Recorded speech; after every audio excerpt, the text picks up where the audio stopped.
Ħaddiema tal-forzi tal-ordni se jingħataw pakkett ta' assigurazzjoni f'każ ta' inċident fuq il-post tax-xogħol li laħaq il-180,000 euro għal kull persuna f'każ ta' diżabilità permanenti jew mewt.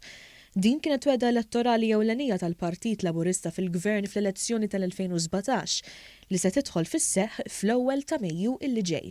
Ħabru dan il-Ministri Edward Scicluna u Michael Farrugia f'konferenza tal-aħbarijiet. Il-pakkett ta' assigurazzjoni se jkun id-dritt ta' kull ħaddiem full-time u part-time li huwa impjegat mad-Dipartiment ta' Dwana, mad-Dipartiment tal-Protezzjoni Ċivili, mal-Armata, mal-Korp tal-Pulizija jew li huwa uffiċjal korrettiv f'Kordin. L-ammont illi l-ħaddiem se jingħata se jvarja skont il-gravità tal-każ u d-dannu li sofra l-ħaddiem jew rabatu. Minar il-familja għandha bżonn għalfejn toqgħod tinkwieta tmur il-qorti biex tieħu il-claim. Il-claim bħall-industrija għalkemm ma tikkontribwix għaliha tagħmel claim ġifieri skont il-schedule, ġifieri skont il-diżabilità kemm kbira, il-claim jingħata l-kumpens lil dik il-persuna jew il-familja tiegħu. Il-Ministru għall-Intern Michael Farrugia spjega li t-talba għal pakkett ta' assigurazzjoni kienet ilha ssir mill-Korp tal-Pulizija u mid-Dipartiment tal-Protezzjoni Ċivili.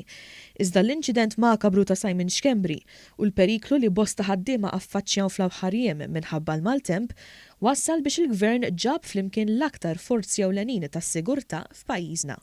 Dawn huma il-persuni li b'mod kontinu qegħdin hemmhekk biex isalvaw in-nies, qegħdin hemmhekk ukoll biex jipproteġu. Jipproteġu lin-nies u jipproteġu lis-soċjetà. Imma fl-istess ħin qed ipoġġilhom infushom ukoll f'ċertu ammont.